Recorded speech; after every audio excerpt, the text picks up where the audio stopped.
Hello. Hi, How are you? I am pretty well. I am pretty well. I'm gonna make sure, are you guys all able to share your video? I'm trying. I don't see. Oh, there I am. Okay, my name is not Heidi Late. I got to change that.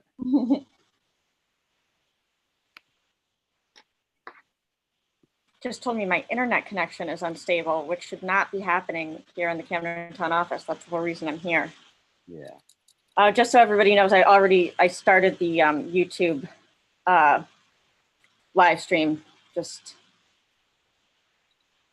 to prevent problems later on. So we're already live streaming.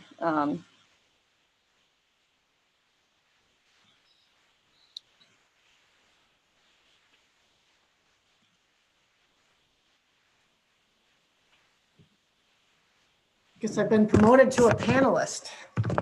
Yes, we're testing out the webinar system, which allows you to break up the attendees into, actual meeting participants and guests. And so It's very brave of you. I keep declining all the Zoom updates because I'm afraid I won't learn how to use it and mess it up.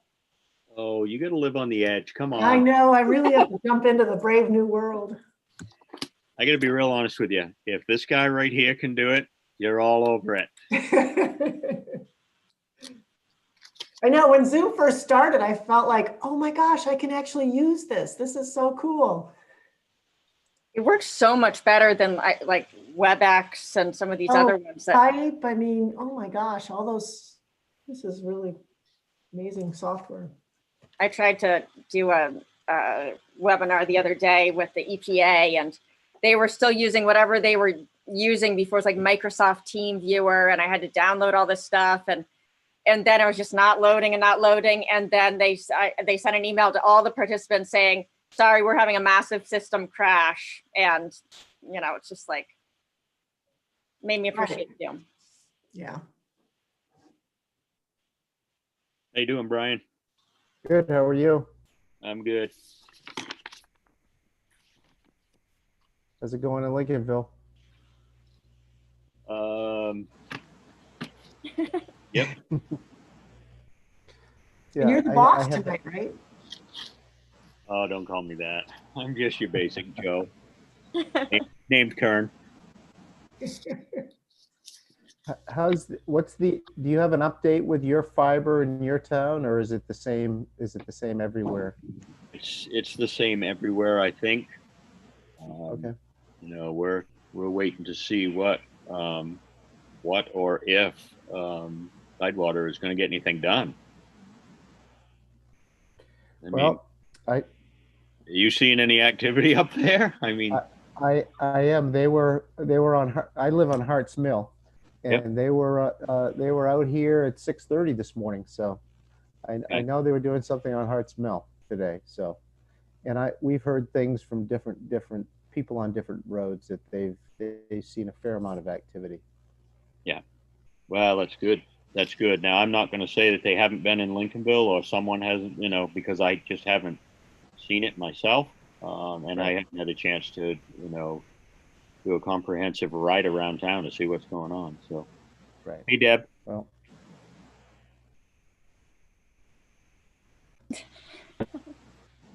I said, hey, how you doing? Hey, Deb, can I ask you a question? Yeah. We've got a situation tonight before we get this meeting started.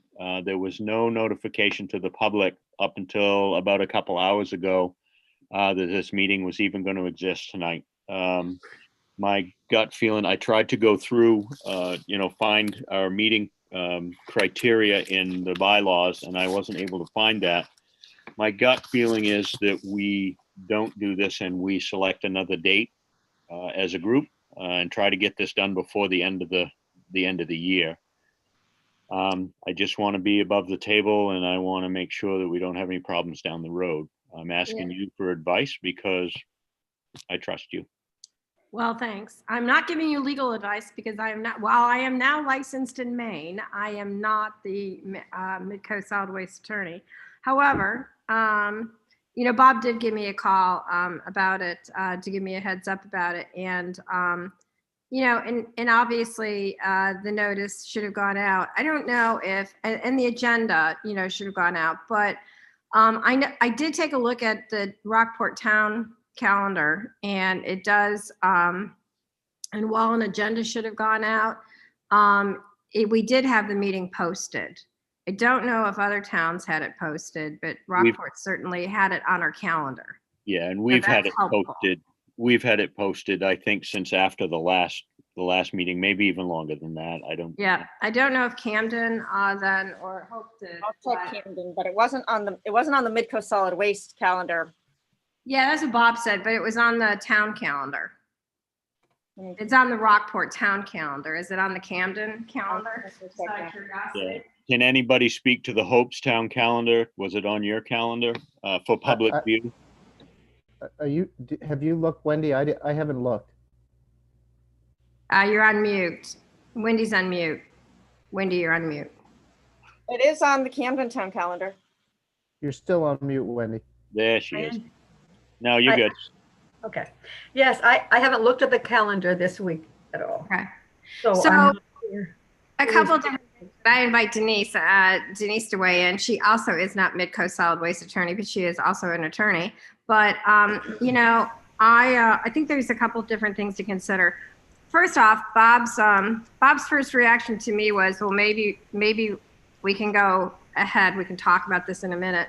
Go ahead with the regular meeting, but not the executive session. And I told him, and I'll tell you guys, my view is the opposite of that, because the executive session is something that people They're didn't not allowed. have a right to be at anyway. And so the fact, I am more comfortable moving ahead with the executive session because they don't even know, you know, what that is about other than the statutory reference to contracts, right? Okay. So I don't think there's a problem in my view with moving ahead. The letter of the you know, requirements was not met. I won't say the law because I don't know that I would go so far as to say that, but I feel comfortable with the executive session. When it comes to the regular session, then the fact that it was posted on our calendar as a town, and you know, to the It looks extent like Hope has it posted for next Wednesday, the Yeah, 23rd. I was just going to say, we don't have it posted for tonight, so we have Okay. it Yeah, it's posted Okay. for next posted for Wednesday. tonight. So that's got kind it. of a- Okay, so it's inconsistent as to whether or not it was posted on the town calendars. But here's one thing that Bob mentioned to me, and you guys, I don't have any experience with this this alternative, but I will mention it, and I think he mentioned it to Allison too, and that is that he has experience with some boards, I guess, that have gone ahead in a case like this and said that all the motions that are made are subject to a 48-hour, they're not effective for 48 hours, on the theory that if anybody has a problem with it, you know, we post it. If anybody has a problem with, you know, we tell people where they can go see it on the live stream. If anybody has a problem with it after the normal posting period, then they can let us know. If they don't, if no one lets us know, then the motions become effective. So that's an option. I mean, it's an option for us to talk about. Okay, so we need to, it's past 6:30 now. So I guess because it wasn't formally announced on the Midco Solid Waste website to the public, I guess we don't have a problem with when we start. Well, you can always start a meeting late. That's not a problem. Yeah, my feeling is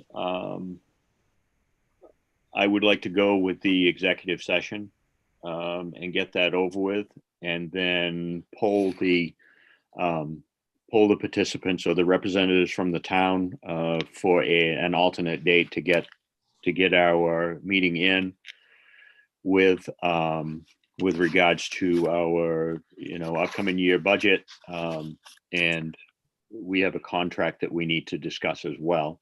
The contract, I thought, was the executive session, is it not?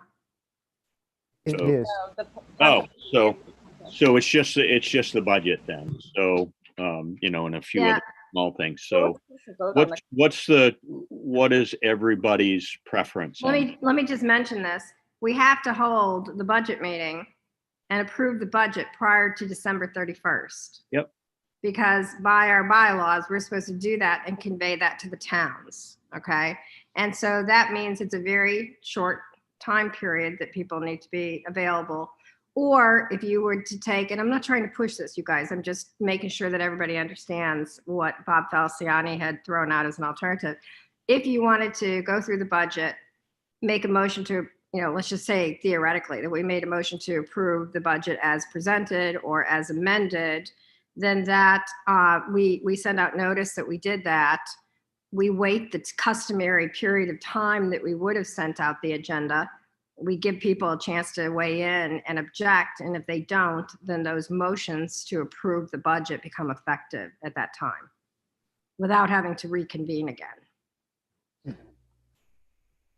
So if we would normally give 48 hours notice, I don't know what the time is. Let's say we would normally give 48 hours notice, then there's no effectiveness to our motions until after, we've given 48 hours notice. Are we live online, Allison? Mm-hmm. Yeah, should be. Yeah, Allison. Sorry, Karen. Again, I'm not trying to push that. I just wanted to make sure that we consider it. Denise, what do you think? Allison is. Oh, Allison has her hand up. Yeah, Allison has her hand up. Oh, I mean, I'm happy to go in any order though. okay. What? I'm just trying to get everybody's opinion. I think you're freezing a little bit for me, but did you call on me? Did you want me to go now? Is that what? Okay, sorry. Yeah, I mean, I did. The reason that this came to my attention is because after having mentioned to a few people, oh, I have a Midco Solid Waste meeting tonight, they then went to look for the packet, and then I was getting text messages saying, where is it? I can't find it anywhere, and it's not even on the Midco Solid Waste website, like the calendar. And so that, just that level of having a couple people do that did make me feel a little bit uncomfortable. So I don't feel good going forward with voting. I don't really like the idea of voting and then having it, only go into effect if we get 0 comments. That seems a little bit messy. I could entertain the idea of a workshop, turning this into a workshop and discussing it, and then scheduling another meeting, with the proper notice where we would do the final approval. And that would give people a chance to comment, and then also allow us to do some of the substantive discussing tonight. I do think there's a fairly good chance that if it had gone out in the normal way where it normally goes to the local papers. I mean, Beth, and I hope you don't feel too bad, Beth, because I didn't even check on this because you've just been flawless always with getting it all out. And so everybody makes mistakes, and I should have checked earlier too. But I think that because it's the budget and because there's that landfill contract, there is a chance that Linda Clancy or Susan Mustapich would have just thrown up a story just to say, hey, and due to the fact that we had so much conversation the last time we approved a contract for disposal. So I could go either way. I could go with just only doing the executive session tonight and delaying the rest of it until we can get proper notice. Or I could entertain a little bit of workshopping and the executive session, but no voting tonight. Can I just ask a question? How much notice do we normally give, Beth? Normally I'm asked to post it by Monday, the Monday before the meeting. So it's 48 hours, Yeah. Monday for a Wednesday meeting. And I usually do, this was a total oversight, so. Yeah, no. I don't. I know, but it was. Yeah, sure. It happens to everyone. I only ask that because obviously if we do talk about rescheduling, I just wanted to know what our timeline was. Past minutes and discussions, it's been, we send the package out on Friday. I'm supposed to have it posted Monday. In case anything in the package needs addressing by the board before I post it. Okay.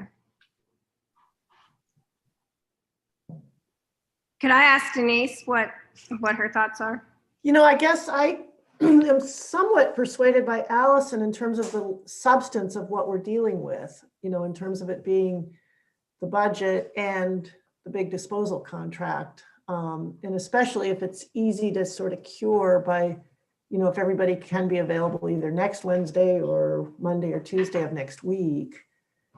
And I like the workshop idea where we know that whatever the next meeting is, it'll be fairly quick and straightforward, but at least we've met the letter of the requirements. The contract's the executive session matter, isn't it? Oh, is that right?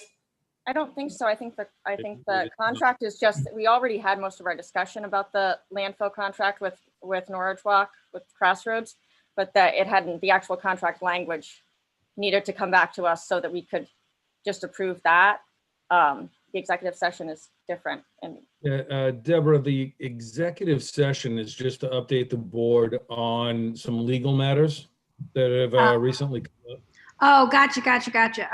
Okay. Yeah, sorry. Yeah, no, I tend to agree too on the, I kind of feel that the contract, given that the contract is in the regular session, I tend to lean on the Allison side of things myself. Yeah. I mean, the contract is what actually gets me a little bit more than the budget. So. Okay, Brian? I'm thinking we do anything that can be done with the executive session. We call a quick general to order, then obviously we has to have a motion in a regular session to go to executive session. We do whatever needs to be done currently tonight in executive session. We come out of executive session and then make a plan going forward, because I too am we need to be sort of sticklers on posting things, particularly with things that are on the agenda tonight. People need to know and be given reasonable time frame so that they can weigh in. Yeah, thank you, Brian. I agree. Wendy? Well, I think it would be appropriate to work through the executive session as well. Because again, as you had said in the beginning, that is not something for public consumption anyways. So that would get that item off the table. And I would go with whatever else that you'd want to add to tonight. I wouldn't see a real hesitation. I don't have that strong sense of everything being, you know, that it would be a criminal thing to not have everybody that might want to listen in. Okay, so the way I see this going down, obviously by polling verbally all members that are present tonight, we have an overwhelming majority of executive session only. When we come out of executive session, we'll need to select a date. So please have that in mind so that we can announce that tonight, and then we'll get that up on the Midco Solid Waste website so that we can take care of business. So it's no big deal. We'll take care of it. Allison, are we ready to go? It would be logistically slightly easier if we were to, since we're already live streaming right now. Oh, sorry, I'm getting a phone call. For us to just finish that public portion. So, and then do the executive session. Otherwise, I have to restart the live stream when we get, you know, it just for continuity for us to decide right now what we're going to do for the next meeting. And then we'll be done with the public portion. I can just end the live stream and be done with it. Okay, sounds good. Can I ask one question? Somebody had raised, Allison had raised the possibility of talking about the budget just from a workshop perspective and not making any motions on it. How do people feel about that? I was just looking to see if there was any way that we could take advantage of the fact that we do have a quorum. It's not like this is not a situation where we don't have a quorum. And so, you know, if we didn't have a quorum, we couldn't be chatting. But we do. So just wondering. I mean, we could do a little update too. Just here's where we stand with the budget. This is how many times the finance committee met. These are some things you might want to look for. Here's where we are with the auditor. There is actually a good chance. Mike and I had a nice talk with Fred Brewer today, who was Bill, fantastic. Bill, Bill Brewer. Fred. Are we sure? I think his Right. name was Fred. positive. His name is It's Fred. Bill. His dad is Bill. We met with Fred today, and Okay. So I I didn't agree with realize that. Okay. Alice and I are very much prepared to discuss that. So if we can, I say we do it. Yeah, so Okay, we could do that, and just then you would be better prepared for next week when we, actually vote. But there are a few things that could be tightened up in terms of documents that he's going to give us. So it would put the board in a slightly better position to know a little bit more from our draft audit for 2020. So that, that would be another argument for delaying the vote, but Delaying the vote, but having this be just a discussion. yeah, and we can, do half of the discussion or. Well, I mean, look at, obviously the participation, people are going to be more informed by the time, I'm just playing devil's advocate on one side here. People are going to be more informed if you have a discussion about something and you don't vote on anything. Then people are going to be more informed for the time that you do notice the motion for voting next week. And it's just going to add to their information. So are you prejudicing anybody? I don't think so. I think you're actually helping them by being more informed for the next time it comes on the agenda. So anyway, that's an argument I would make. okay, so this is all good. So we'll use this time as a workshop, a budget workshop for discussion amongst the members. So I'll start right now. Thank you all for coming tonight, for attending this Zoom meeting. Special thanks to our pandemic for forcing us to not be in person, but we are socially distancing in a big way. So 6:48 on Wednesday, December 10th, we'll start this meeting. Actually, not a meeting, a workshop. And at the end of our workshop, we'll go into executive session. So, Michael, could you please go over the budget for us? Okay. Well, I first, before I get into that, I would like to apologize to the members of the board for not producing that public notice. I know this is a task usually that Beth, she actually does the noticing, but it ultimately falls on my shoulders. It's my responsibility. So I do apologize to all of you for that oversight. So I hope this could have gone better, but I think ultimately we'll get to the votes and resolutions we need. So again, my apologies. Everyone has the board packet. Has everyone seen the budget? Are there any questions? Maybe that's the easiest way to start. We want to go through this line item by line item, or do we just want to skip through, have Mike skip through, just touch on the high points if there are any major changes and then go with questions? Or how do we want to do that? Brian? I would prefer that Mike highlight, go through any, significant changes one way or the other, just so we, especially me, seeing how this is my first time with the budget on this, that it would be helpful to me that, I can look at it, but from him, if he has concerns or issues in particular areas that we need that information from him, that would be helpful for me. Perfect. Yeah. Okay. Allison? Also, just to, let everybody know what the process has been so far. I apologize for not having finance committee meeting minutes in the packet, but the finance committee did meet twice. That's Wendy and myself, and also Bill Post and Dave Kinney, and they were both at both of our meetings. So good level of expertise there. And then Mike and I met by ourselves to dig into some other stuff and talked to Jody, and we really feel pretty darn good about this budget. I think everybody remembers what it was like last year, And, you know, the finance committee ended up basically doing the budget, and it was very, very stressful. And we met probably 8 times. And the great thing about it is it really did allow the finance committee to learn a whole lot about that spreadsheet. And, you know, we were well prepared. But Mike did a really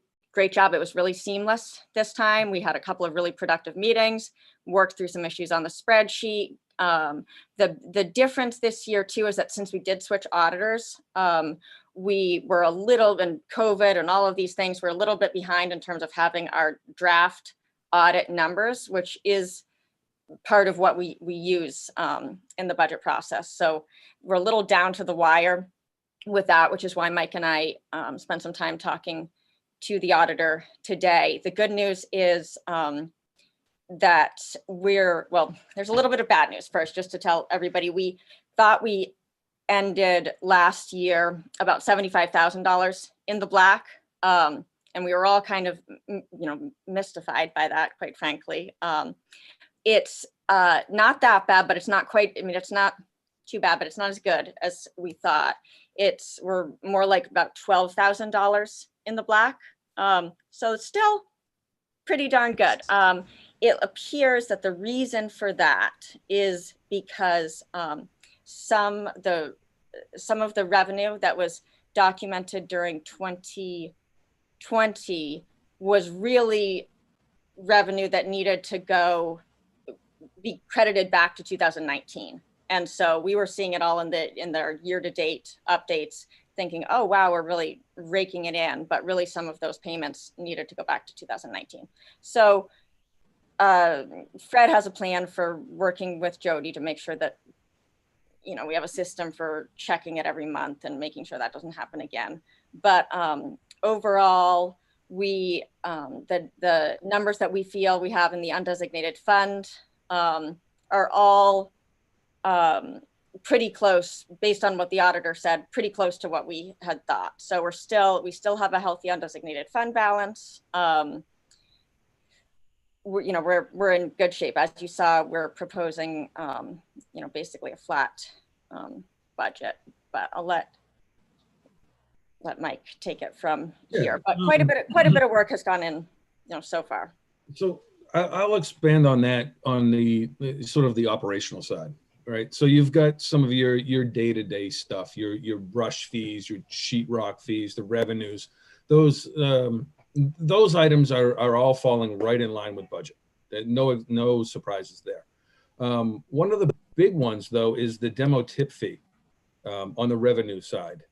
We had increased rates, and based on our estimated tonnage, we do see a pretty significant increase in revenues on that line, which is good. And if you look at year-to-date revenue coming in, we are right in line with that, and may even go over it. So on the revenue tab for the budget, we're 5.21% above last year, which is pretty decent.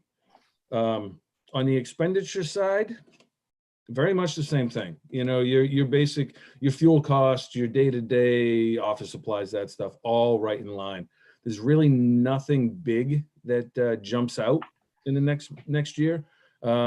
If you're looking at health insurance and wages, those sort of items, all right in line. I'm just going through real quick a couple of things.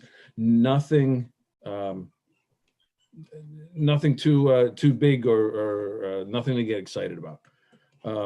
This on the summary tab, which should have been the first page. If you look, do you want me to share my screen or anything would that be helpful to anybody if I try to? It would be.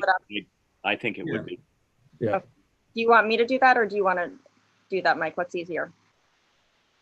If you have it up, I'm looking at the actual Excel spreadsheet. I can share it if we want. I have we'll see how this works for everyone. And hey, there you go. Yeah, that works. So if you scroll all the way up, the first sheet is the summary tab. That's the basic breakdown of it. Yep. Right there. Yeah, right there. So So that's the basic budget there. And I think I see a 2.61% increase over last year. If you can see, the town assessments actually went down slightly. And I'll point out on this page, there's that little $30,000 little number. I don't know if you could see my mouse here. I'm wiggling over. There you go, right there. So that's the reduction of the town assessments over the last, from last budget to this budget. So I don't know. I think it looks good. Any questions in particular? I'm not sure. This is my first go around with this budgeting process with you guys. If you want to drill down into any of these particular lines, I have all the data and ready to do so. So one thing I would add is that, you know, just to be totally upfront, the way this is accomplished is partially because we've been fortunate to have some good reserves just sitting there, an equipment replacement reserve, a facility improvement reserve. And so we did work hard to make sure that if there were things in the budget that could be funded from one of those reserve accounts, we tried to do that. For years, the reserve account just kind of grew and grew and grew. And philosophically, we felt like, you know, it made sense to start spending those down as much as possible. Another thing that you probably saw on the agenda is that we propose taking some money from the equipment replacement reserve, which has a really healthy balance, and moving that over to the facility improvement reserve, which is a reserve fund that we created, I think it was last year during budget time. And the reason for that is because looking down, you know, like 5 to 10 years into the future, maybe 5 years into the future, the capital and what's it called? The Capital and Strategic Planning Committee and Mike really felt like there were a lot more needs that were facility improvement related rather than equipment replacement. So one of the things that the board is going to be asked to do is to move some money from the equipment replacement reserve into the facility improvement reserve so that we can use that to fund, I think that one is road paving, maybe. Yeah, regrading and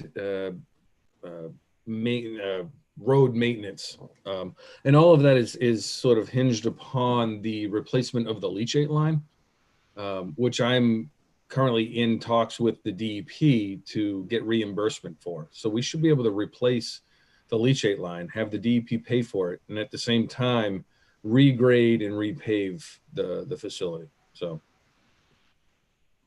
And Mike, are these things that will be reflected in, now that we're having a workshop about this, are these things that will be reflected in the final draft? Yes. So that we can review that, you know, like movement of money and things of that nature. Yep. Yeah, they are reflected in this draft as well. That repaving project is in here. Okay. And as Allison mentioned, the equipment replacement reserve, I think, has 211,000. And we were going to make a motion to move 50 of that over to the facility improvement. So in regards to the equipment replacement fund, a few meetings ago, maybe more than that, there was mention of the new loader was not adequate for what we were using it for. Is that I didn't see anything in there, and maybe I'm just not looking in the right spot because budgets are, you know, they're not my best thing. Right. Is there provisions in there to make adjustments with that so that we can actually have something that will do the job that we need it to do? Or are we going to try to get by with that one until it's time? Honestly, we can get by with what we have. Okay. At the time of that meeting and the evaluation of the loader was brand new. And quite honestly, the staff wasn't used to it and they didn't like it. Okay. But now they're used to it. We still have daily maintenance. We have issues with a loader. I think we would have them with any loader. So I'm changing tact on that one. I don't think at this moment that we need to look at a capital expenditure to replace that loader. And also along those lines, there's no other equipment that I'm aware of right now that's in dire need of replacement or repair. I'll knock on wood real quick, but right now, through our preventative maintenance and evaluations of what we have, we don't have any major equipment replacement projects on the horizon. That's good news considering we had quite a few in the last couple of years. Right. So, and I mentioned preventative maintenance plan. I think that's going to be key to maintaining the equipment that we have because it is older. However, I've got some vendors on the hook right now, and we're doing some things to make sure that we can maintain what we got moving forward. So.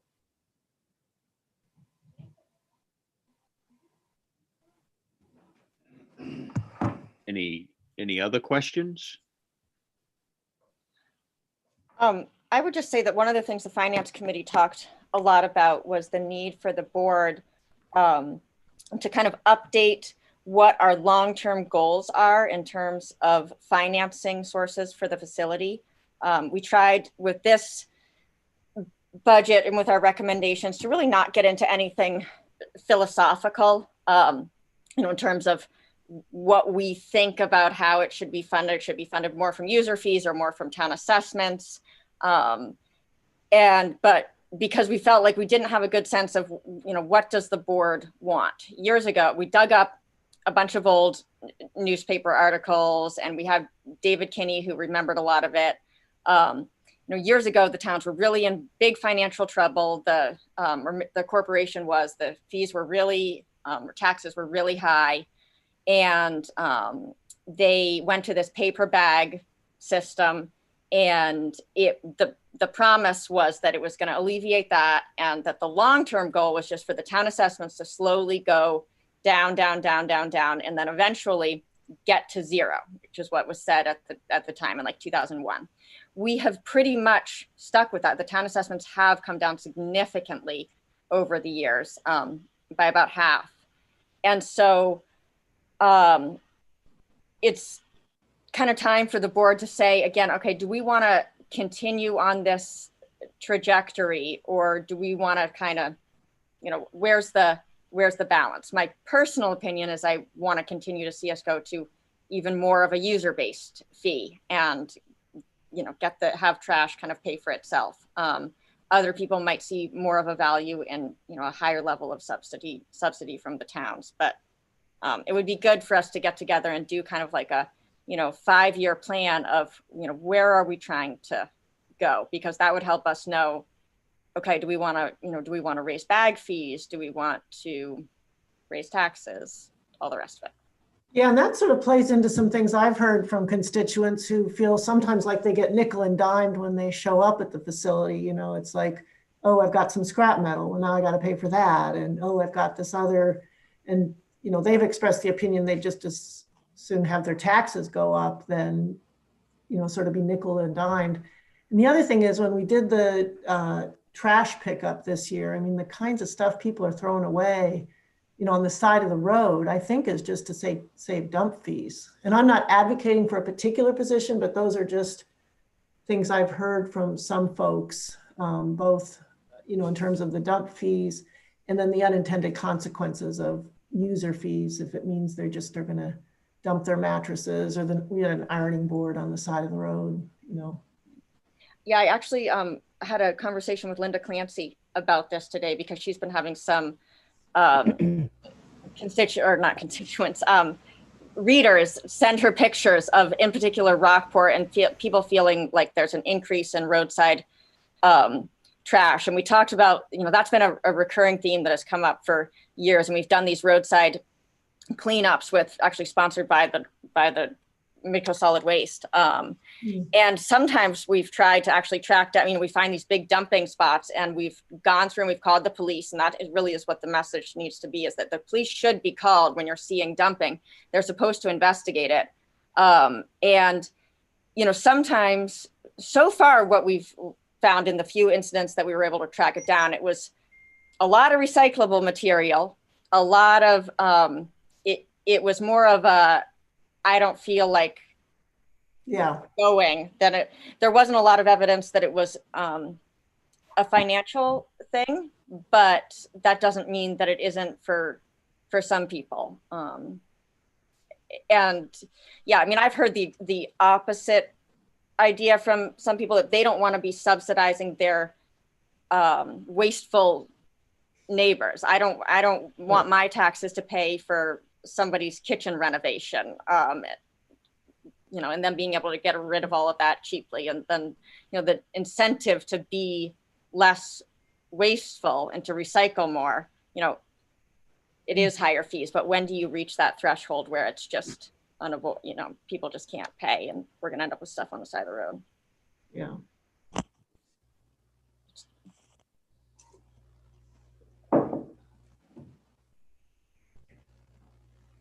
Another thing that I would just quickly point out that I've discussed with Bob and Kern, and I think the whole board actually discussed this idea a little bit when we were wrestling with the idea of where to go with our trash, and remembering kind of the strong stance that the community had taken, wanting to choose a really environmentally friendly option back when we signed this EcoMaine contract. And a big motivating factor for a lot of people had been being higher up on the waste hierarchy, waste to energy, all of the educational programs that EcoMaine offers. Some of our schools have taken advantage of those.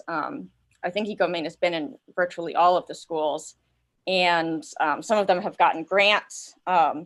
So now the fact that we're going to be saying, okay, we're not an EcoMaine member community anymore, so we're not going to be entitled to any of those services that they were providing. And we're going to be going with the thing that's the lowest on the waste hierarchy, and we're going to be doing it to save money. And so the idea of taking some of that money that will be saving by choosing the really significantly less expensive option, and allocating some of that to educational and waste diversion programs, so that, first of all, we're not taking something away from the community in terms of the small grants.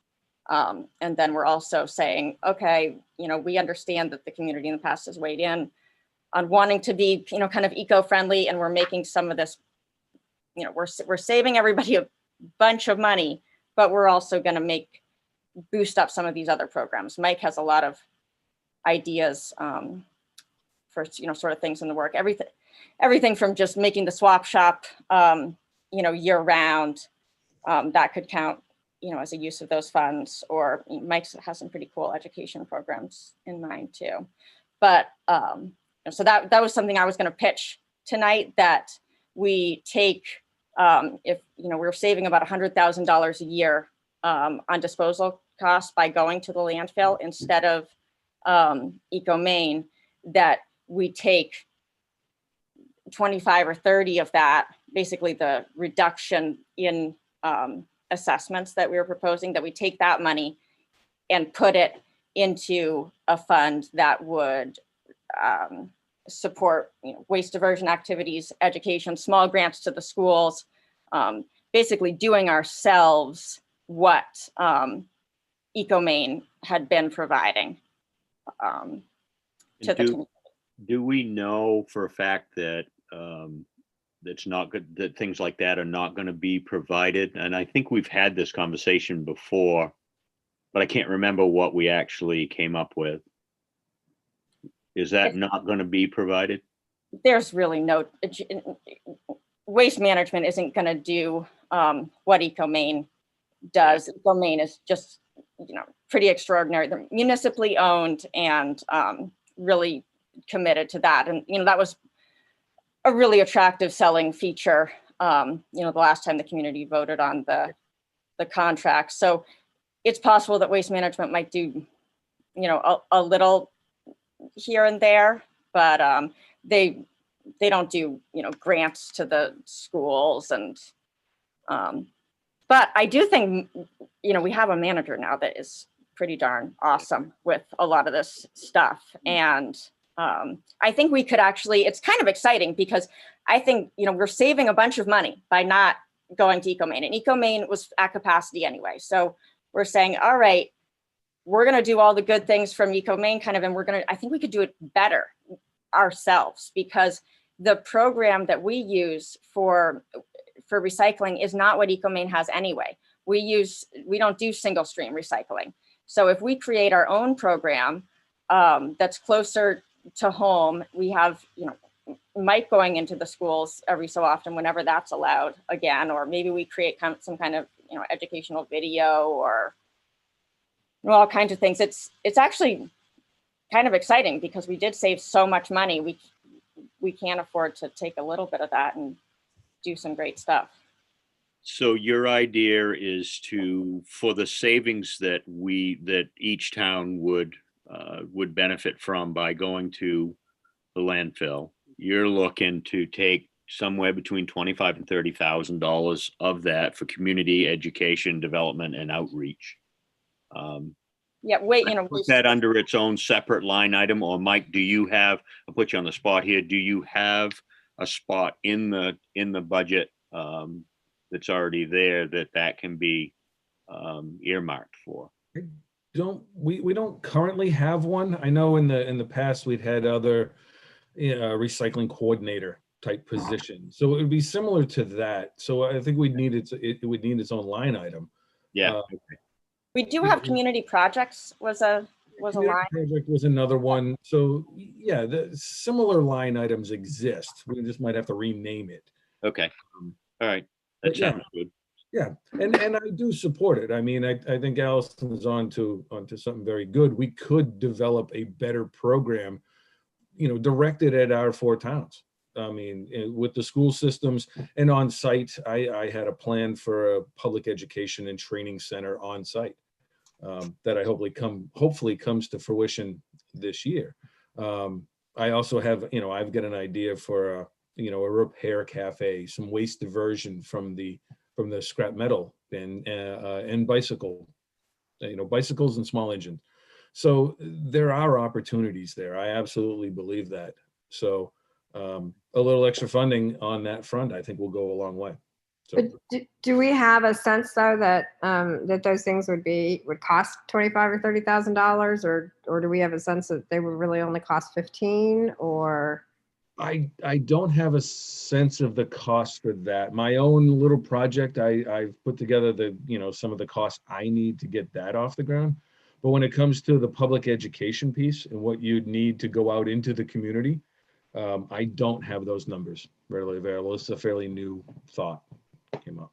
I mean, it would seem to me it's the production of videos and things like that, right? Materials, you're not paying people to do the training or anything.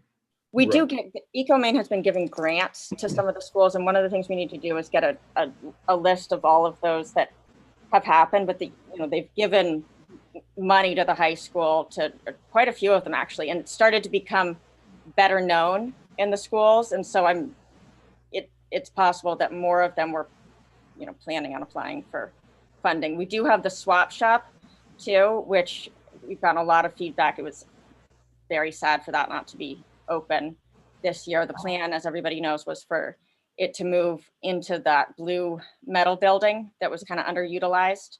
But it may also be that Mike has some ideas for using part of that building as well. We could maybe bring some of the welding that's happening right now, theoretically, could be brought in-house. The repair cafe stuff, you should see. I mean, a lot of people talk about salvaging things from the waste stream and like, oh, we could fix this lawnmower. This guy does it. He knows how to do it. He takes like a carburetor from the snow blower and he puts it in the go-kart. And he's done some really incredible stuff since he's been here. So you're too kind, Allison. No, but it's really awesome. This is something that I actually do enjoy and I'm a little bit passionate about. So I think we've got some very good potential collaborative opportunities between the swap shop thing, which I haven't seen work yet because I'm too new and COVID kind of ruined all of it. But I think we've got some good ideas, and I've got some good ideas. So I think moving forward, we can really sort of help the community sort of divert some of these, and I call them low-hanging fruit. This is sort of easy stuff I think that we could do and make a good impact. It's good PR, it's good for the environment. I think there's a lot of good opportunity here. Has anybody seen that screen? So when you drive in now, okay, you see at the gatehouse, there's this screen and it's this scrolling thing and it gives some information about the facility. And that was Mike salvaging that like discarded television from, somebody threw it away. And I think the computer too, possibly, and just found stuff in the waste stream and used it to do a really cool thing. I mean, there are just so many opportunities like that. Not to mention the money that it saves us. The box that it sits in was also salvaged. I had to buy a $12 HDMI cable and the plexiglass.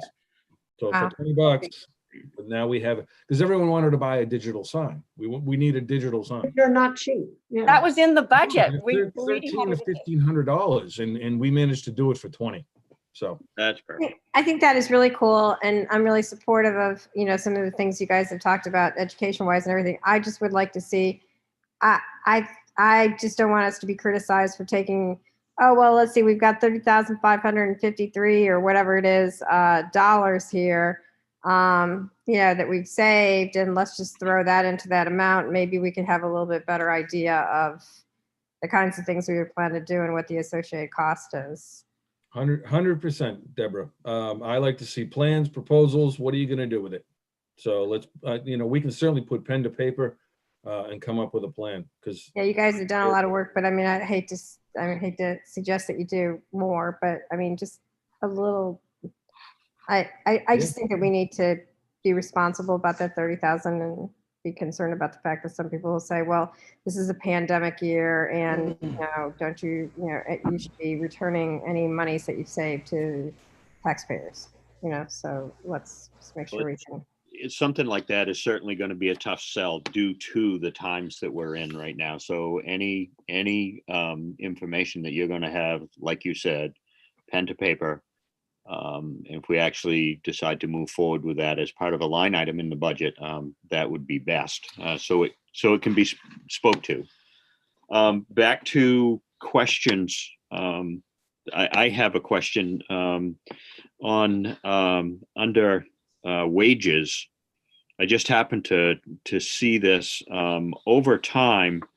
The overtime from 2016 to 2020 has been, it starts out at $1,200 and it goes to $3,100, but now in fiscal year 21 it's $3,000, and in fiscal year 22 you're asking for $10,000. That's 3 times more. Can you speak to that, Mike? Absolutely. The bulk of that is chipping brush. Okay, one thing that I've noticed is that we tend to chip brush on site on a Friday or a Saturday with lots of people around. I believe I've been told that we had a lawsuit several years ago because someone or vehicle was hit by brush debris. I think brush chipping is one of the most dangerous things we do on site. That overtime, and I've got it broken down in the spreadsheet. It's in there if you can find the line item. It basically accounts for twice a month on a Monday, a full day, an operator coming in and chipping brush on Monday. It might be a little overestimated because I based it on a whole year, wherein January, February might be too cold to chip. But that's the bulk of the overtime increase. I did maintain the previous estimates for overtime for snow plowing and other items that may come up, but that's the bulk of it. So how does that and the maintenance expenses for the chipper compared to, I think what it was a couple months ago, maybe a month ago, you mentioned somebody was going to give us a proposal for doing all our chipping. Yes. Which works great in theory. And we haven't really broken it down. If that was to work, okay, we technically have the real estate. We would have to collect brush for 4 months at a time, or enough for 15 truckloads is what they were That's what they're looking for. to get. Yeah, so Okay. it's a tight area back there. If we could do it, it would cost us, this was just a one-time estimate of approximately $6,000 every 4 months to do it. So you're looking at $24,000 a year to move that that brush material. I haven't really pursued it because we don't really have enough real estate in that area. If you're familiar where we put brush, Yep. to collect brush for 4 months. Yeah, it would be tight. It's something we could certainly look at moving forward. The other, and this is sort of a more longer term thing, we may need to put a new road up onto the landfill.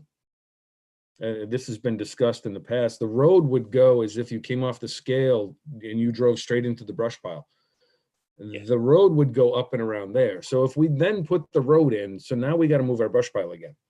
Yeah. And we don't have the real estate for that. So, I mean, in the short term, it's better to manage what we got until we figure out where the road is and then how we're going to move forward with it. Okay, thank you. And you know something, it just, I didn't mean anything by it, but I remembered that when I remembered the quick conversation about that. And then when I saw that and it said chipping and everything, I just wondered how it all worked together. That's all. Yeah, Thank you, Mike. no problem. I just put in, and that's probably going to be high.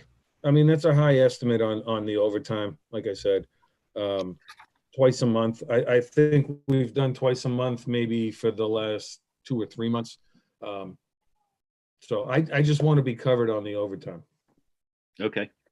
Kurt, could I ask a follow-up question on the brush chipping? Sure. Mike, my question would be, having not ever discussed this before or know anything about it, why do we chip brush? And if we don't have room at the facility and it's a safety issue, why do we do it? And how many facilities like ours do chip brush?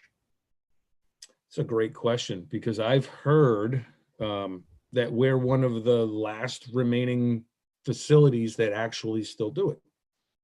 And I think we do it because we are a facility of routine. We have staff members that have done it for 20 years.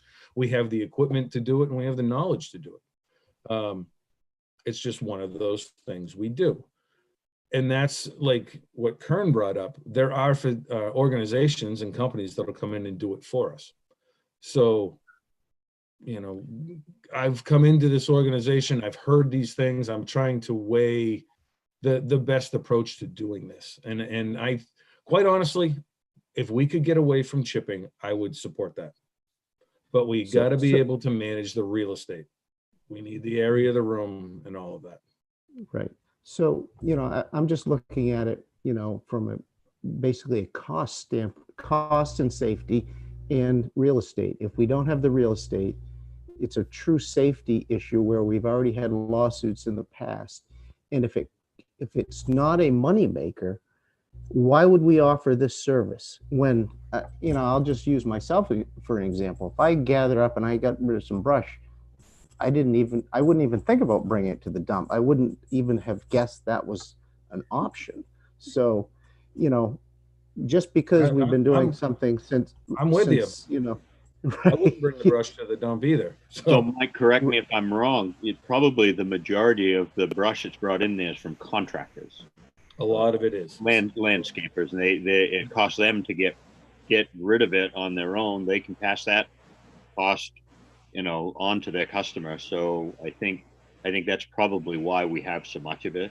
And again, we're one of the only ones that do that anymore. So, Yep. And if there's other entities, private entities that just do chipping, and this didn't this is not obviously a feasible option. It's not good practice for safety, and it's truly as limited as we are in real estate there. If this would be, obviously something we need to look into to delete off the list. Obviously there'd be people that would be disappointed, but obviously people, would be forced to, and I don't mean forced in a bad way, but if there's other options available and it truly is something that we need to say, kind of wean away from, and I'm not saying we close it in a month from now. I'm saying, do you say, okay, 18 months, 2 years, you give a time frame to people so that, people aren't caught off guard. And there again, you have public meetings on this sort of thing. And if there's enough interest in the public to continue this, we're working obviously on behalf of the people of 4 towns. And if, 90% of the people in the towns weighed in and said, oh, we want brush chipping, we've got to find a way to accommodate it. But if this is something that would make everybody's life easier, be safer, and be a cost saver, and there are other alternatives for people out there, I'm not sure why we wouldn't look into this, seriously. Well, real quick, Allison, the brush is manageable in our current facility. It absolutely is. I'm looking at the fiscal year 20 revenue end of the year. We had budgeted 25,000 for brush sales. We made 32. So we were over nearly $8,000 over budget on revenues for brush. I say it's a safety issue only because of the traffic on a Saturday. The heavy volume of people. It's not so much a safety issue to actually do it. We have the right equipment to do it. Though I do agree that moving forward, we need to evaluate either getting rid of it or moving the brush entirely, especially when we go to close the landfill. That may be a good time, which we're looking at, 6 years, not 2 years. But down the road, I think we may need to come up with a better option. Absolutely. Okay. Allison? Thank you. Yeah, the brush, it would probably be good for people maybe just to stand there for a while and watch what comes in. A lot of it is the towns of Camden and Rockport. It's like the actual public works crews. Every time there's a storm, there's a massive influx of all this, stuff that's fallen down, tree companies. People do also like that they can get chips there. A lot of the landscaping companies use them for erosion control and all kinds of things. The chipper has always kind of terrified me, and it seemed crazy to have it there. Other towns, a few of them have like stump dumps, like a separate place that you bring all this stuff, and it can really just accumulate, and then eventually it might get chipped up or something. It would be interesting to see if there was an alternative. I'm also just really curious, what do people do who don't bring their brush to the dump? Like to hear, I can see why in Lincolnville, if I were at my mom's in Lincolnville, it would be crazy to take brush to the dump. I wonder if it gets used a lot more by, people right in town. Like, what do you guys do? Burn it or just have it in the woods? Or I drag it out in the woods and leave it. Yeah, drag it out in the woods.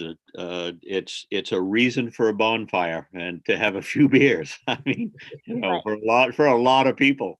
So it just depends on your priorities on or the person's priorities on how they take care of that stuff. Well, Or it that's it. depends on It where just you doesn't work at live. all in Well, town.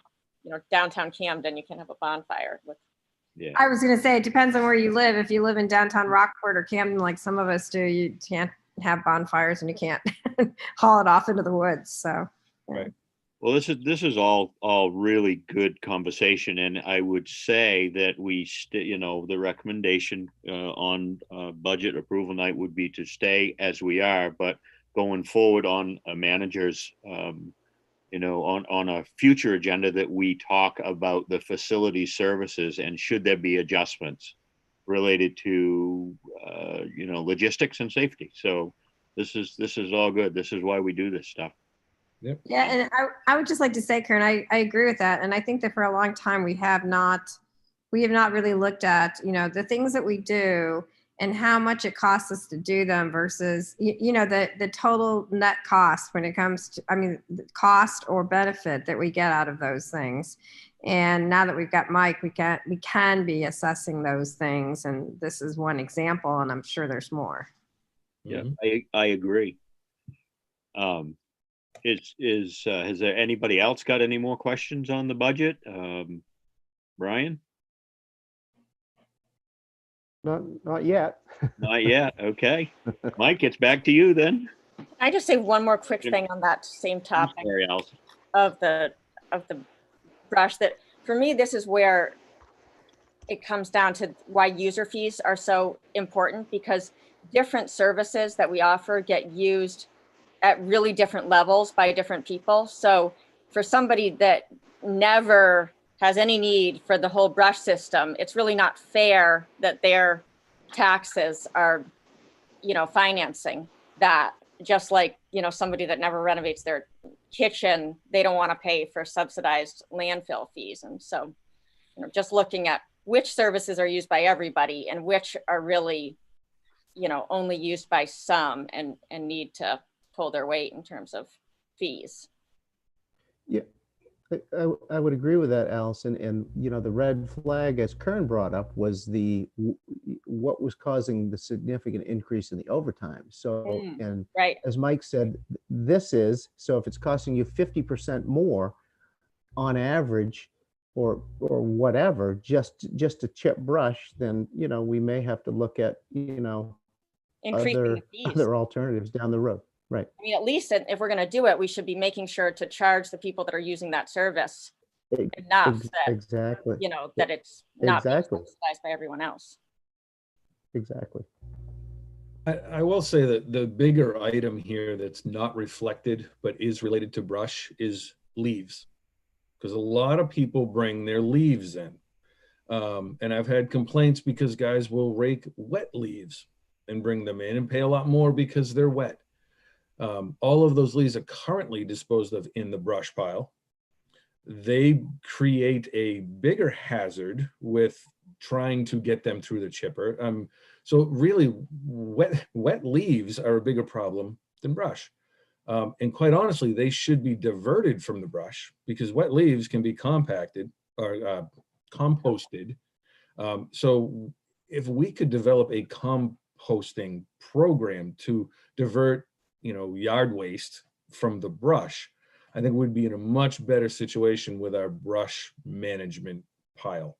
So, but that's not really reflected here in the budget. I'm sort of getting off topic a little bit, but it's another one of the things that's in the back of my brain to improve at the facility moving forward. So, but again, do you bring your leaves to the, to the pantry a lot station? of people do. That's probably another one that's like a lot, Now we're getting back to that real estate. Where can we do it? Do we have the room and all of that? Absolutely. So it's all on the radar. So. Okay. all Mike, these. what's next? What's next? What are we doing next? So we're the budget. We were going to have a motion to pull the 50,000 out of the equipment replacement fund and put it in facility improvement, but we've covered that, correct? We've covered that, and that's something that'll have to be done in a regularly scheduled meeting, not a workshop. Okay. We've talked about that under workshop status. So now we've got some information to think about. And are there any other points in the budget that you would like to speak to that we haven't necessarily talked about? And are there any more questions from the members?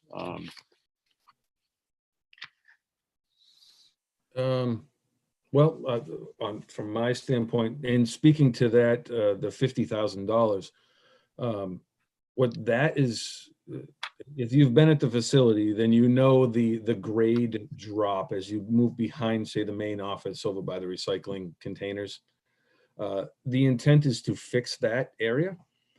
But if we're going to work in that area and we're going to fix it, we should replace the leachate line that pumps the water from the landfill to the odor control building. It runs right through that area. So what I'm doing is I have a quote to replace that line. It's roughly $18,000. And I've been talking with the DEP, the landfill closure division, to determine how we can get reimbursed for that line.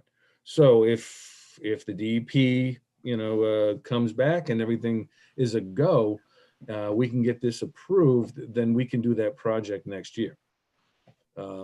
If there's any hiccups or whatever, it doesn't make sense to regrade and repave that area until we can put that leachate line in. So just a little piece about that. There's a capital expenditure of $30,000 in there as well. That is to replace the roll-off containers we use for recycling. And if you noticed in my manager report, we've been bringing them in 2 at a time on a Saturday, and then we come in on Monday and we've been rolling roofing tar on the tops of them and basically just trying to repair the leaks. Because what happens, especially this time of year, the water gets in, the newspaper freezes to the back of the container, and we end up spending the next 2 months only being able to get half a container full because the other half is frozen inside. So I think we got a really good quote on the containers. They're roughly $6,000 a piece. What page is that on, Mike? I'm not sure. Let me. Expenditures. It's line. Roll off containers. Well, it's category 145.16 on the capital expenditures, page 17, I believe, in the PDF. Okay. Yep. Yeah, roll off containers.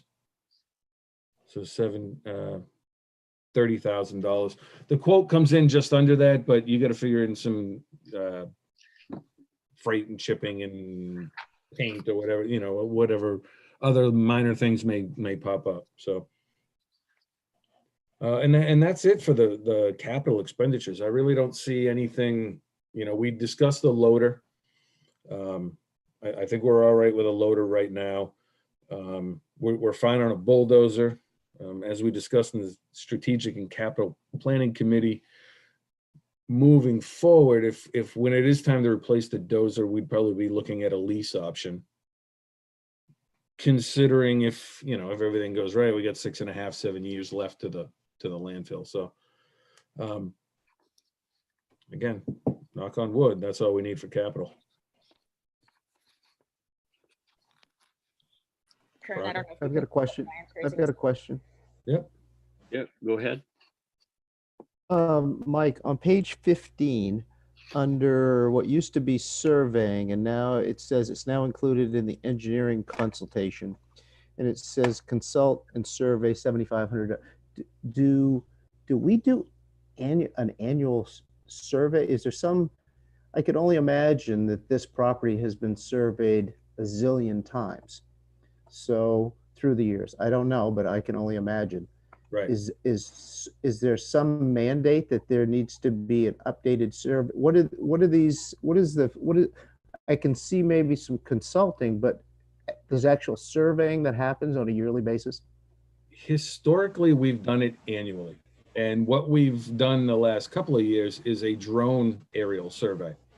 And included with that is a re-estimation of the volume of the landfill and then how long it's going to take to fill. We just did it in October. It was $6,500. What we also do, which is included in that, is we actually have a surveyor go out in the field and check some of the, what's called the sediment plates and some other key points on the landfill for some additional information. So that 7,500 is basically the drone survey and the manual. And do we, is that something we bid out? How do you pick who is awarded that bid? We've gone with CV Mahar. They're our landfill engineers. Okay. We could go out to bid with it. We haven't. Basically, I didn't this year, but we certainly could. Right. Someone would know, what is in the bylaws? What's the dollar amount that we're supposed to bid things out? Well, for engineering and know? consulting work, there isn't a requirement to bid things out because it's just like it is for us in Camden, at least, that you know, design and architectural and surveying. Professional services, you don't. Right.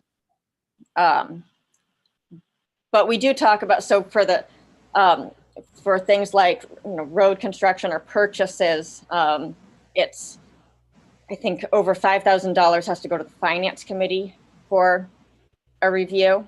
But that's definitely something that we've talked about, the need to kind of firm up what that really means. And, you know, periodically, one of the things I think was the governance committee or the finance committee, but we started looking at all the different contracts that we had to identify, okay, well, these are some that, you know, we've always gone with these guys, like for our hydrogeological survey that has, some of this is mandated by the DEP that we have to do every year.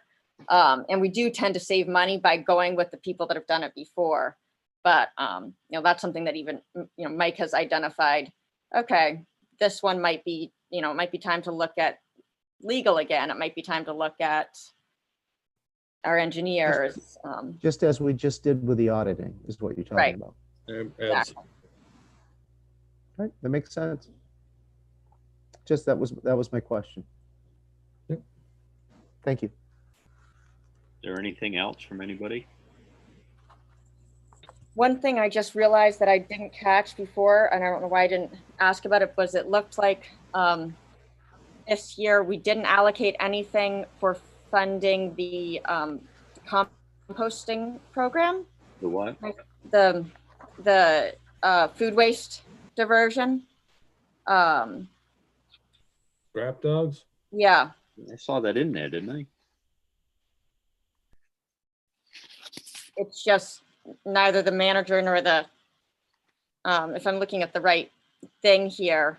You know, we had 2,000 last year. Yep. And that would be, you know, something that would, you know, possibly make sense to fund, you know, from the savings from going to the landfill or something. It's not a significant expense for us. I don't know if we've gotten a quote from Scrap Dogs for what they would charge us going forward. I think was going to be pretty much the same, but We haven't gotten a quote. We did get a bill for August and September of $30. So if we want to put a line item in for $180, then let's make it 200. I'm okay with that. I'd be a huge advocate of supporting that because I think that is one of the changes if we're not going to incinerate and going to landfill. Food waste and the resulting methane it's a big deal. So I think the more we can get people to compost, and I think their system is amazing. How much did you say, Mike? The bill for August and September was $29.03. Yeah, and that's it's based on it's $45 a ton, which breaks down to 2.25 cents per pound. So yeah, okay. 2 cents a pound. But it is also a COVID year. I mean, there's definitely a reduction there. right, they stopped But for that. Denise, I agree with you. I mean, we were talking about public education and ways to, you know, use that extra funding. Composting, I think, is a huge one. I think we can do much better with that. Yeah, people should not be throwing their corn cobs into the yellow Right. bags. I forget the number, what is it, 35% or something of your trash is compostable, like, I mean, Yeah, when you that's a- start, I mean, I use scrap dogs, and once I started doing that, I mean, I hardly have any trash. Yep. It's amazing. I would just be nervous about sending the message to the public that, we're not funding that this year. We have that original contract with them, which was much discussed, and it turned out to be, we approved up to $4,000 or something, the worst case scenario, which would really be the best case scenario of like, if so many people started to use that free service, the most it was going to cost us was, $4,000 a year or something. We could relook at that, but But this, No, that contract needs to be evaluated. When I got that $29 bill, I called them because I didn't know what it was for.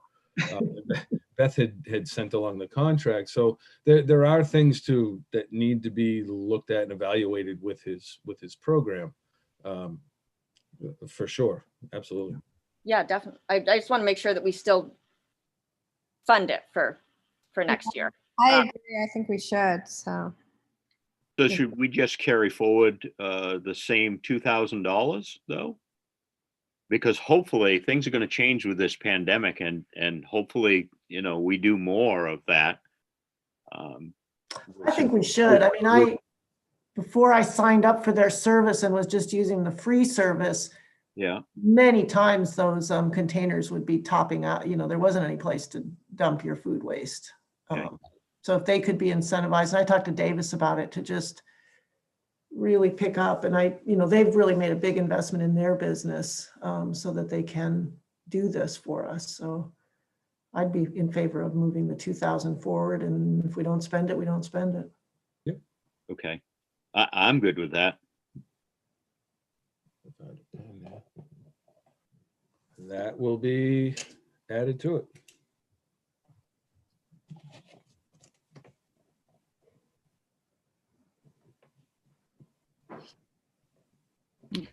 Mike, are you there on Saturdays? Typically, no, I'm not. Okay. Okay.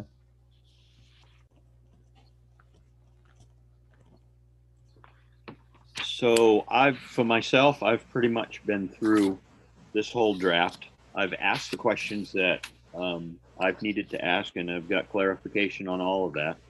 Has anybody else got any questions at all, or some questions for Mike or for Allison? Deborah, you look like you got a question. no, I don't. I'm fine. Are we good? I have a question for Allison. Okay. Allison, going forward, or what is the past protocol for? Does Mike and the Finance Committee make a final draft presentation, and are we expected to vote on it that same evening, or is there a week delay? What typically in the past has happened? Well, since I started monitoring these meetings back in 2015, before I was on the board, I've seen a lot of variation. There have been times when before, when the committees weren't really that functional, that the budget would just come back to the board over and over and over again. And it took a really long time, and it was very often late. What we've made a big effort to do the last, what would you say, Wendy, maybe, 3 years or so, was to really have the Finance Committee take it seriously and meet a few times, so that by the time it got to the whole board, it was pretty well vetted. So the hope is that, what we were prepared to do tonight was to vote on the budget, to have the whole board vote. We have that managers, the manager brings us his recommendation, and then we have a couple Finance Committee meetings, and we filled in that Finance Committee column. This year, it was just great because it really didn't need to be different. There have been times in the past where we have to go down and say, okay, well, here are the places where it differs. So Yeah, I think we thought that we could be in a place where we could have voted tonight because of the vetting that went through. The only thing up in the air was the amount of money taken from the undesignated fund balance. And we're just trying to make sure that we didn't, the budget was sufficiently conservative and that we had a good enough understanding of the excess in the undesignated fund balance to be able to recommend something to the board. And we were able to talk to Fred Brewer today, and he felt that that was, based on his calculations and our policy of keeping 12% of the operating budget on hand in the undesignated fund balance. I'm not sure if I just said that right. I'm starting to get tired, but You did, Allison. And, okay. So and I'll support that. And Fred was very comfortable with the numbers that we had put in this budget. Right. So we said, okay, well, we just say we've got something a little off in the budget. Do you think,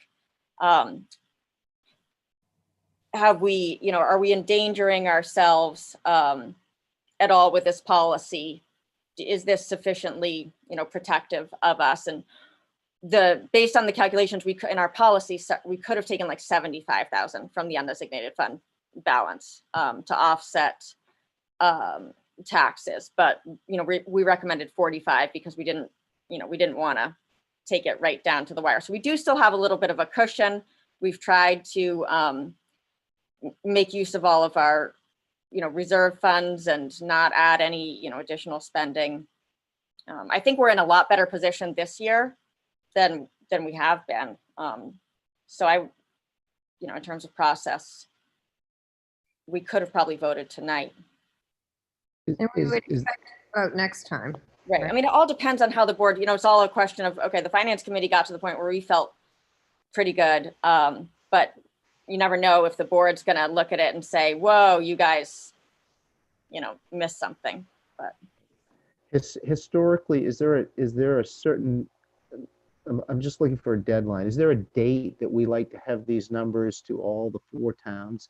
And what is that date, and what, and is it sometime in January? I know, for instance, hope that we don't start our budget process until about the middle of February, and we go into April to be ready for the June town meeting. So are the other towns similar to wanting this information?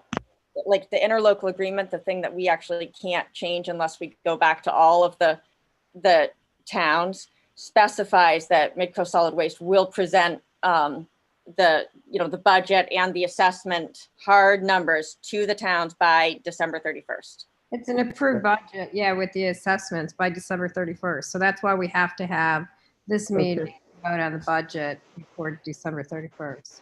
In the past, we've decided a few times, there were years there where just nobody really knew that, and not this board, but previous boards, you forget to read the bylaws or the interlocal agreement. And they realized they just hadn't been complying with that. We've really made an effort to go back and say, all right, we're going to comply with the rules.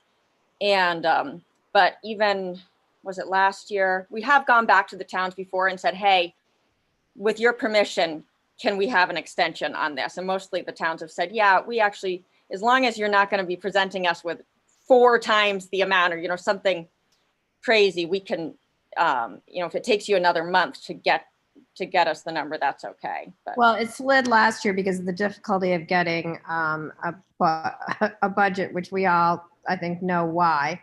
And so it slid by about a month, as I recall. But I mean, it is an interlocal agreement. We're required by that to have, so we shouldn't be missing that deadline. Right.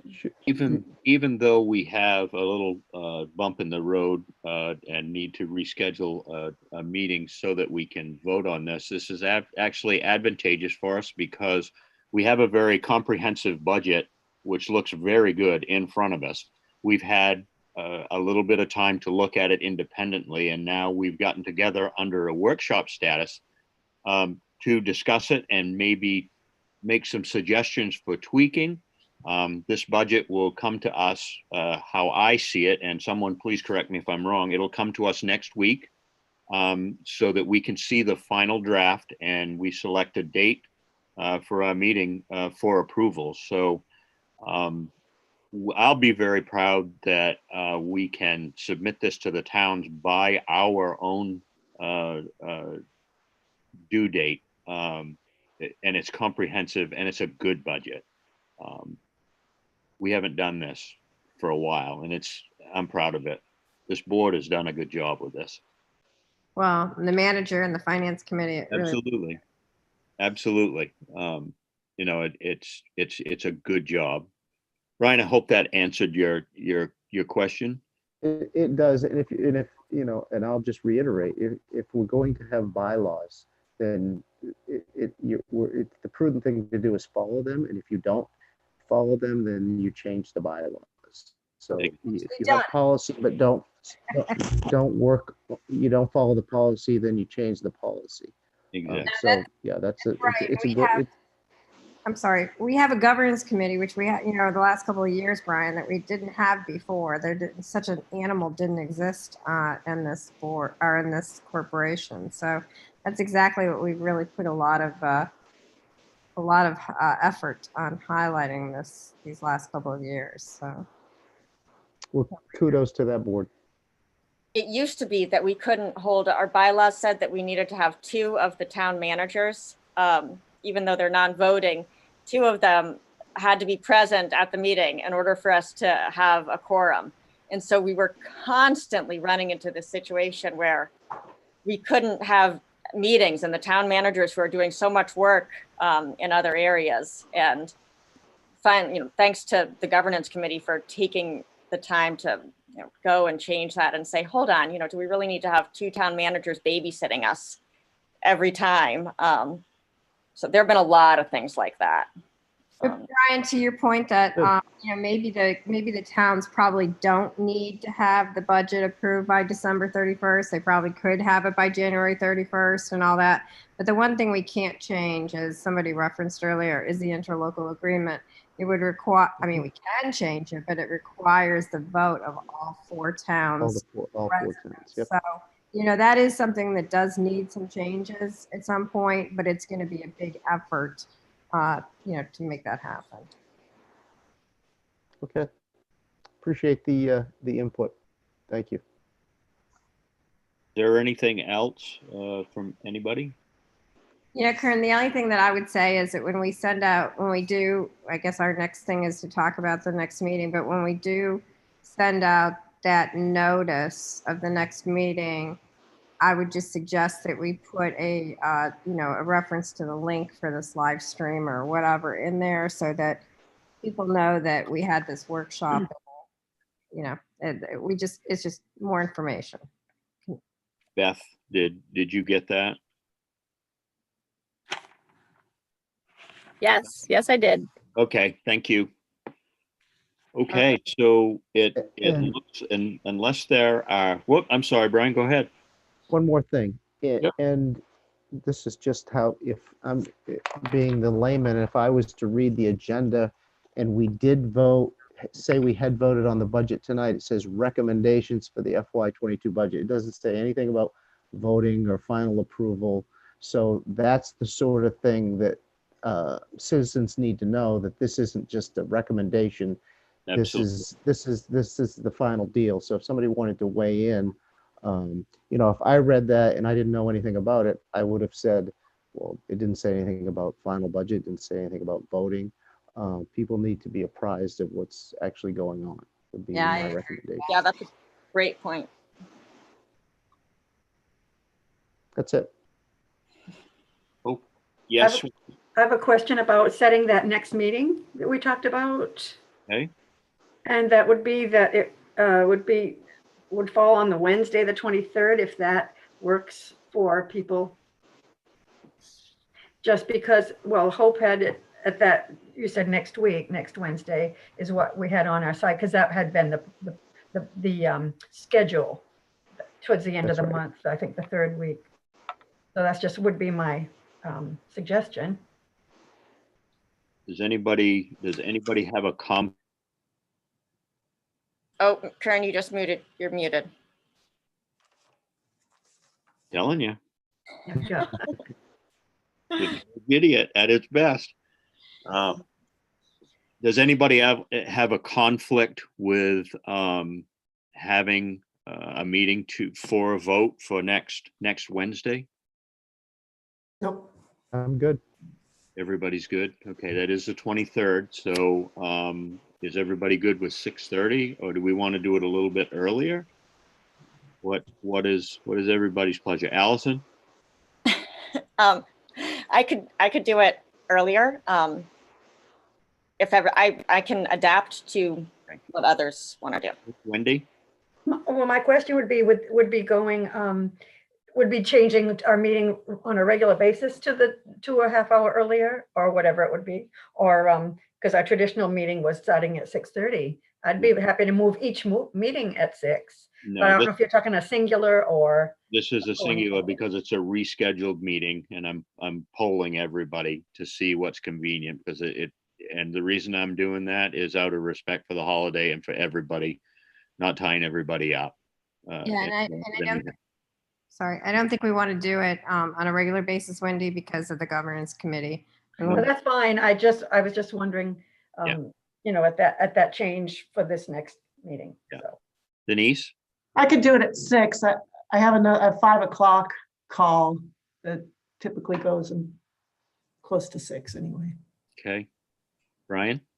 I could do 6, but my inclination would be to keep it at 6:30, because if people wanted to weigh in, if they follow this at all, and I'm not sure what the viewership has been in the historical version, but if somebody wanted to weigh in and just in their minds they're thinking, okay, these meetings start at 6:30, I want to be ready for 6:30, without maybe noticing that for some random reason it got changed to 6.